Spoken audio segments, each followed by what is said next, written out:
Call या visit करें www.pilesfistulacure.com। Uttar Pradesh के मुरादाबाद में भोजपुर थाना इलाके के रानी नागल इलाके में गन्ने के खेत में एक महिला का खून से लथपथ शव मिलने के बाद पुलिस विभाग में हड़कंप मच गया। शव मिलने की जानकारी मिलने के बाद खुद मुरादाबाद के एसएसपी हेमराज मीना और एसपीआरएस संदीप कुमार मीना मौके पर पहुंचे और महिला की पहचान कराकर हत्या आरोपी को तलाश कर गिरफ्तार करने के निर्देश दिए। देर रात तक भोजपुर पुलिस ने खेत में मिले अज्ञात महिला के शव की पहचान थाना भगतपुर इलाके की गुमशुदा सायरा के रूप में कर ली है। हनी ट्रैप में फंसाकर ब्लैकमेलिंग करने के चक्कर में गई थी सायरा नाम की महिला की जान। हत्या आरोपी मुमताज के मुताबिक हनी ट्रैप में फंसाकर सायरा उसकी 26 बीघा जमीन बिकवा चुकी थी। अब हत्या आरोपी मुमताज का घर बिकवाना चाहती थी सायरा। घर न बेचने पर दुष्कर्म के आरोप में जेल भिजवाने की दे रही थी मुमताज को धमकी। हनी ट्रैप में फंसे मुमताज ने तंग आकर बनाया सायरा की हत्या का प्लान। 18 अक्टूबर को सायरा को थाना भोजपुर इलाके में मिलने पर मजार पर ले जाने के बहाने ले गया जंगल में।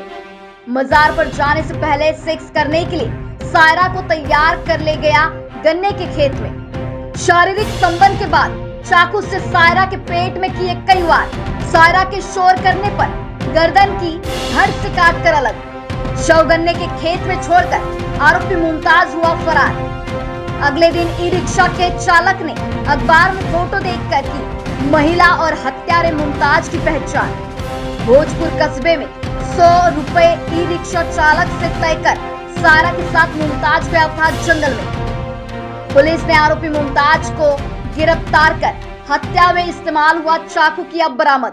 एसपीआरए संदीप कुमार मीना ने प्रेस कॉन्फ्रेंस में कर दी जानकारी।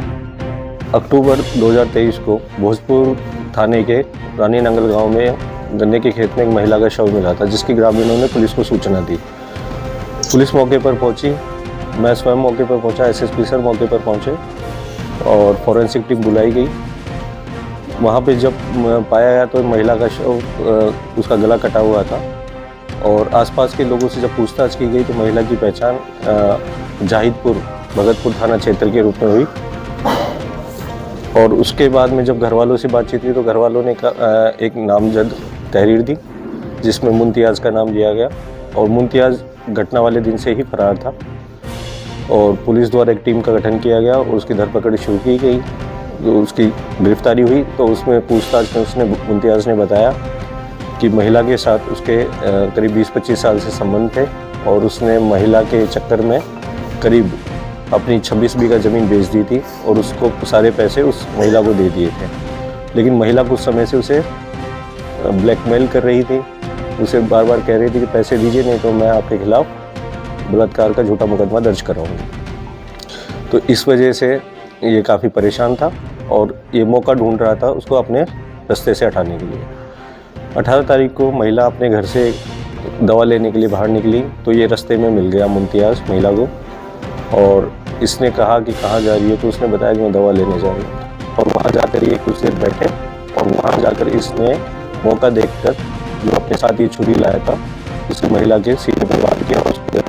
एक्चुअली इनके संबंध काफ़ी समय से थे ना और ये खुद भी मैरिड था, महिला भी मैरिड थे और इनके काफ़ी लंबे समय से जिसका जो आरोपी है मुमताज, इसके घर वाले भी इसका विरोध करते थे लेकिन ये उसके बावजूद नहीं माना।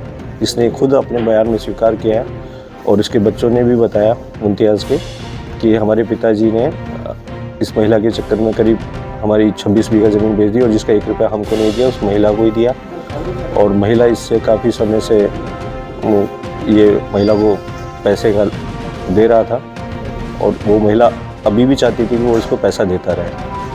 सर ये पुलिस के लिए अच्छा काम था कि बॉडी की पहचान नहीं हो पा रही थी तो किस तरह शनाख्त की गई? एक्चुअली महिला के साथ एक मोबाइल फ़ोन भी मिला था, उस मोबाइल फ़ोन के ज़रिए हमने उसकी आईडी निकाली। उसके अलावा आसपास के गांव वालों से भी पूछताछ की तो महिला की पहचान हुई। सर क्या महिला और ये शादीशुदा है दोनों? कितने बच्चे हैं?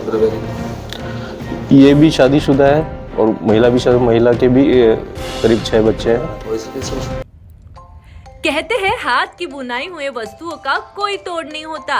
जी हाँ, चाहे फिर घर की सजावट की वस्तुएं हो या फिर कोई पहनावा, यदि आपको देश के हर कोने की वस्तुएं या कपड़े खरीदने की चाह रखते हैं तो नागपुर में आया है हैंडलूम एक्सपो। कम दाम में बेहतर क्वालिटी, जहां आपको मिलेगा बचपन से लेकर बुढ़ापे तक की सभी जीवन उपयोगी वस्तुएं, साथ ही कुर्ता, दुपट्टे, सूट, फैशन ज्वेलरी, घर सजावट की वस्तुएं या बिहार का सिल्क कोसा, खादी लखनऊ का चिकन वर्क, गुजरात की बांधनी, मध्य प्रदेश की माहेश्वरी सिल्क, राजस्थान और कर्नाटक की सिल्क साड़ी, जम्मू कश्मीर की प्रसिद्ध साड़ियां समेत सभी राज्यों की प्रसिद्ध साड़ियां मिलने का एकमात्र स्थान अब नागपुर में आया है।